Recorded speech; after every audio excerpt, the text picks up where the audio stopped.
Welcome back. Let's now look at the events on day 6 of this third episode of Creation Week, where we will learn about the land animals that God created. So you can read most of this on pages 27 to 34 of the book. Then God said, "Let the earth bring forth the living creature according to its kind, cattle and creeping thing and beast of the earth, each according to its kind." And it was so.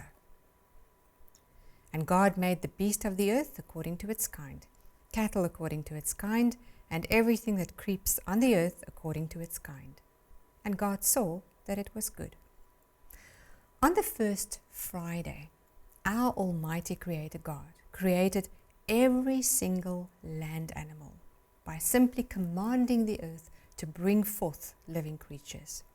And so the earth suddenly teemed with an incredible variety of land animals. Wolves and elephants, squirrels and antelope, rabbits and monkeys, mice and giraffe, frogs and lizards, cats and crocodiles. And you know what? All of them lived in peace with one another. On this special day, God also made a very interesting group of animals, and that is, of course, the dinosaurs. However, the word dinosaur is not mentioned in the Bible, but the words cheetah, kangaroo, and genet are not mentioned in the Bible either, yet we know that they truly exist. The word dinosaur actually means terrible lizard, because when scientists first saw their bones, they could see that they looked different, almost like huge lizards. But this is a bit of a misnomer, since dinosaurs were not huge lizards, but rather they were unique land reptiles. Lizards and snakes are part of the order Squamata, and they are also classified under reptiles. So reptiles are simply a more general classification or description, which includes lizards and snakes.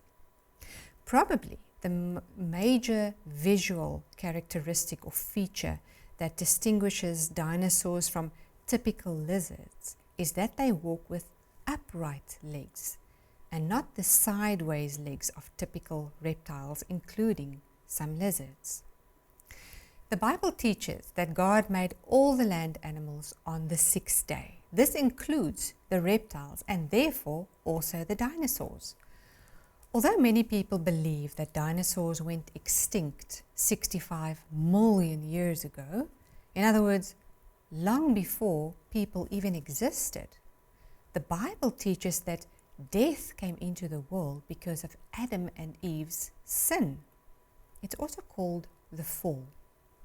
Furthermore, the Bible teaches that the fall only took place approximately 6,000 years ago. So how could anything have died before that time? In other words, 65 million years ago, if the earth is only about 6,000 years old and sin and death did not exist yet.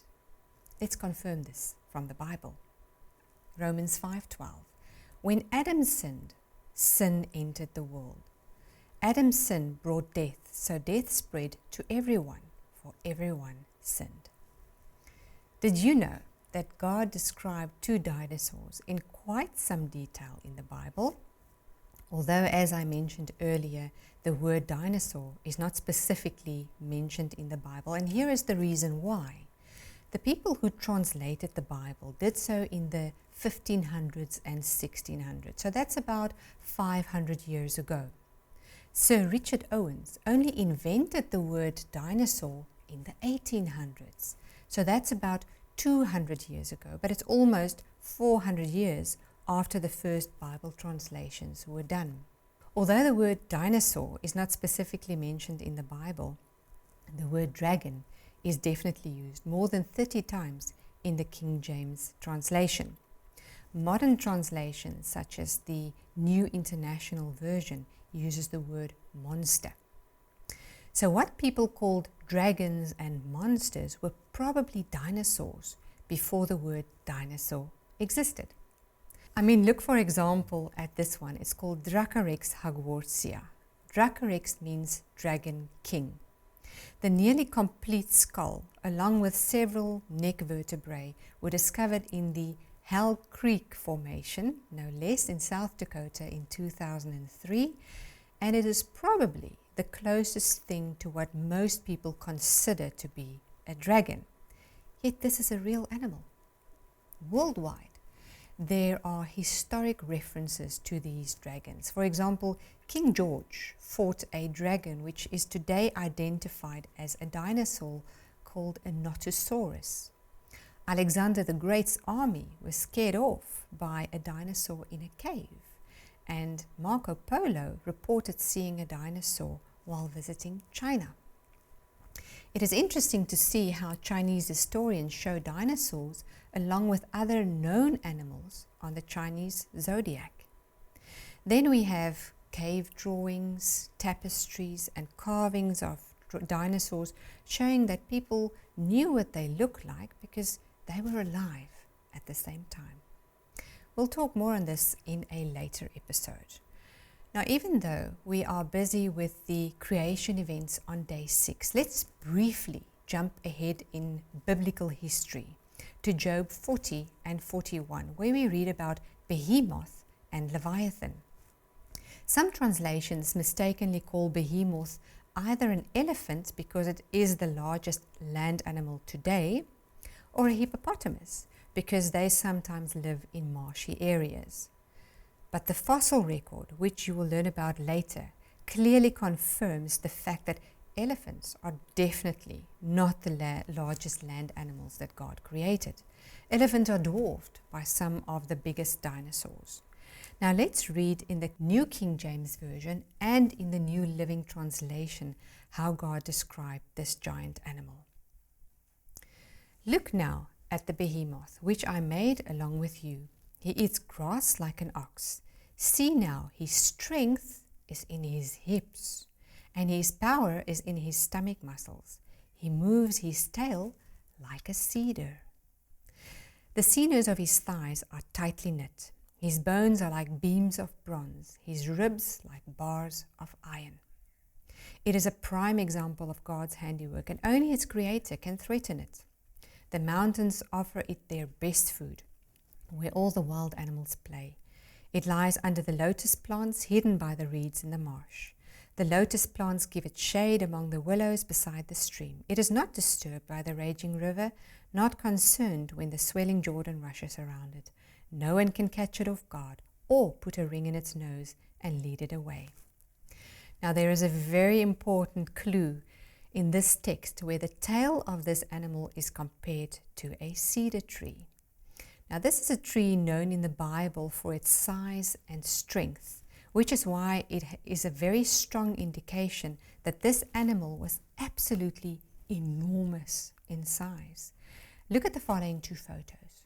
Not the little stump of the hippo, nor the cord-like tail of the elephant looks anything like the huge, strong, straight to triangular shape of a cedar tree. The description does, however, strongly resemble that of a brachiosaurus, a sauropod type of dinosaur. And as you can see, elephants and hippos are absolutely dwarfed by the enormous size of this animal. Sauropods had very long necks, long tails, small heads, and 4 pillar-like thick legs. They are notable for their enormous sizes of some species, and they are in all probability the largest land animals that God ever created. In fact, the largest sauropod discovered is estimated to have weighed about 76 tons. That is a weight of about 12 to 13 elephants. These enormous creatures had to eat about half a ton of vegetation every day. Also, verse 16 says that his strength is in his hips and his power is in his stomach muscles. Yet the elephant's strength is in its head, namely its trunk and neck. In fact, it carries about 60% of its weight on its front legs, not on its hind legs. In contrast, scientists have discovered that the center of mass in sauropods is closer to the rear, and that they have much larger hind legs compared to the front legs. The text describes how Behemoth's bones are like beams of bronze, his ribs like bars of iron. The more common meaning of the word beams is strong and mighty. So this text seemed to indicate that the bones were so firm that they seemed to be made of solid metal. In contrast, the bones of hippos have a marrow cavity that actually makes up 55% of the total thickness of its femurs. This is less than most mammals, but it still helps hippos to walk on the bottom of rivers. Elephant bones also have cavities with spongy bone in them. But the sauropod dinosaurs were unique because many of them had ribs and limb bones that were not hollowed out like most animals, but it was solid bone. So clearly, this description in Job does not fit hippos and elephants. Yet you have to wonder about that long neck. How was it able to lift up that neck if the bones were solid and heavy? Well, in contrast to the solid bones of the legs and ribs, researchers have discovered that the vertebrae, the neck bones, are increasingly lighter with increasing height because they are filled with a honeycomb pattern of air of up to 90%. So that is so light, it's comparable to styrofoam. Now you may be wondering why God described this magnificent and impressive animal in such detail. To understand that, let's briefly have a look at Job's life. Job was a man of God. He lived a peaceful, blessed life that was filled with happiness because he lived according to God's will and law. God was very proud of Job because he was blameless, a man of complete integrity. He feared God and he stayed away from evil. This means that Job was sincere. He did not pretend to be a child of God. He really was one. And his life of integrity testified to that fact. You see, it is no use to simply say that you are a child of God. You should not need to say it at all. Your life and how you treat other people every moment should clearly show it. We should do what is right and behave like children of God, especially when we think that no one else can see us. In the same way that a tree bears good fruit, we must bear good fruit so that other people can see we are God's children. Those fruits are described in Galatians 5:22 as love, joy, peace, long-suffering, that means patience, kindness, goodness, faithfulness, gentleness, and self-control. With God's help, these are the fruits that we should bear. That means no temper tantrums when we don't get our way. Job 1 and 2 further tells of Satan, who claimed that Job was only faithful to God because things were really going well in his life and because he benefited from the relationship. Satan then challenged God by claiming that if Job's property and loved ones were taken away, Job would turn against God. We then learn how Job's faith was tested to the uttermost. God allowed Satan to take Job's possessions, family, and laborers, but Job remained faithful to God. Satan was definitely not satisfied and was probably extremely disappointed because Job had remained faithful to God. He then went back to God and claimed that Job would become unfaithful if his health was taken away as well. The rest of the book of Job describes the story of how he struggled to understand why all these terrible things were happening to him. Job had many questions, and in the end, God answered him directly and in a very interesting manner by asking him 77 rhetorical questions, and every question dealt with God's creation. By the way, the purpose of a rhetorical question is to make a point rather than to get an answer. You can read about that starting in Job 38. Now, in his answer to Job, God reminded Job and us about all the wonderful aspects of his marvelous creation, such as the behemoth, which was the first of the land animals. This means it was the foremost, the chief, the first in rank.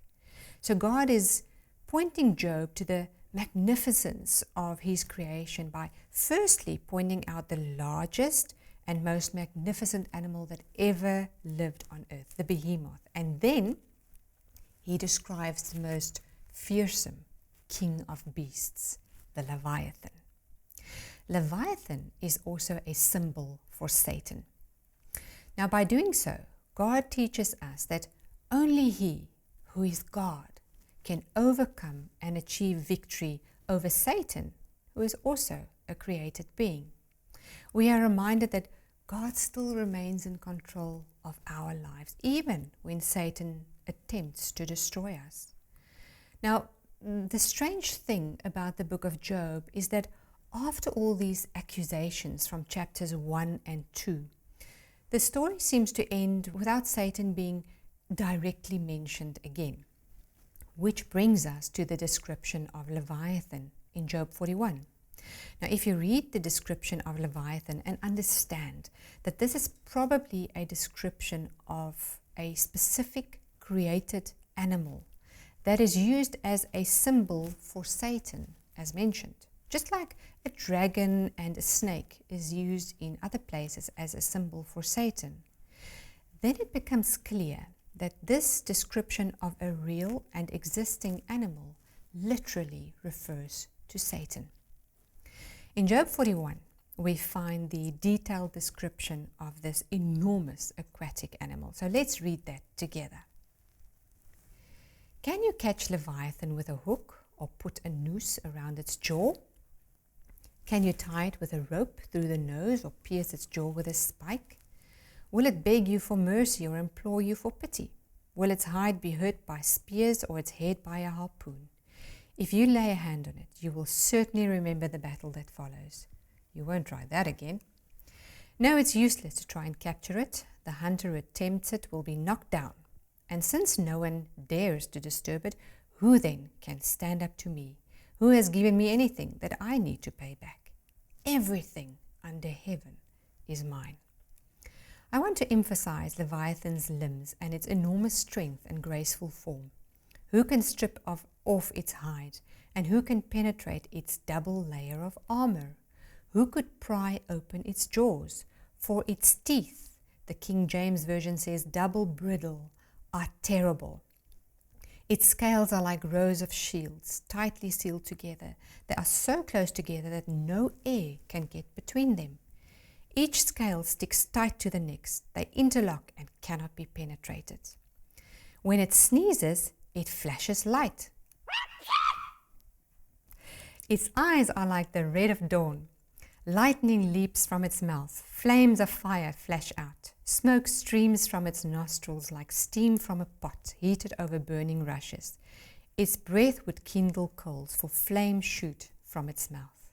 The tremendous strength in Leviathan's neck strikes terror wherever it goes. Its flesh is hard and firm and cannot be penetrated. When it rises, the mighty are afraid, gripped by terror. No sword can stop it, no spear, dart, or javelin. Arrows cannot make it flee. Clubs are like blade of grass, and it laughs at the swish of javelins. Its belly is covered with scales as sharp as glass. It plows up the ground as it drags through the mud. Leviathan makes the water boil with its commotion. It stirs the depth like a pot of ointment.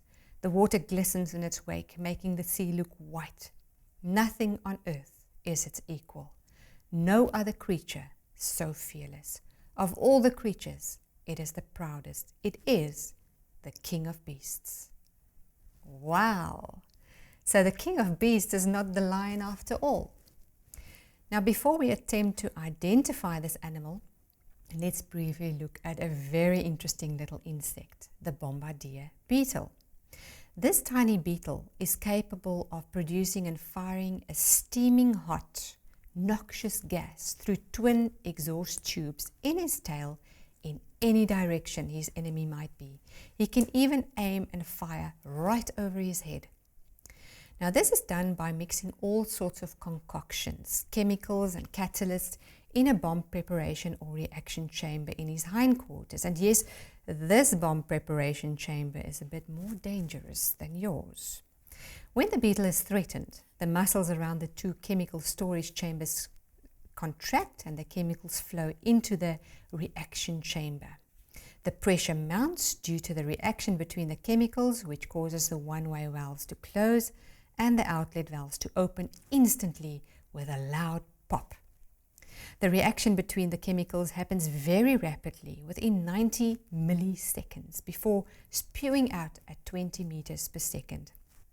This tiny insect cannon can fire away 4 to 5 of these bombs at intervals of less than 4 minutes, and this bomb can even render larger enemies such as spiders, mice, frogs and birds temporarily unconscious, giving the little beetle time to make its great escape.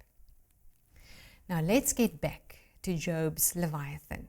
If this bomb mechanism is still in existence today, surely it's more than possible that it existed in the past as well, don't you think? Many interpreters consider the word Leviathan to refer to a crocodile, not because that is what the word means, but based on the description of Leviathan, which they consider to be that of a crocodile. Now, there are many different ideas regarding its identity. Some thought it was a Tyrannosaurus rex, but T-Rex was land-living, while Leviathan was aquatic, freshwater and marine. Others thought it was a Chronosaurus, but Chrono was a fully marine animal that probably lived in the deep ocean, so it doesn't make sense for such an animal to be an opponent to land-living people with swords, spears and arrows. Furthermore, Chronosaurus had flippers, not legs, so he could not stand or move on land, and he could not have left trails in the mud at the water's edge as described in Job. Now, with the exception of Australia's saltwater crocodile, which spends some time in the sea, crocodiles are not usually found in the sea, but rather they are found in rivers and lakes. By the way, today's crocodile scales are not nearly thick enough to withstand a spear. Leviathan was probably a Sarcosuchus imperator, a monstrous armored type of crocodile which they nicknamed supercroc. The first supercroc fossil was discovered in the Sahara Desert in 1966.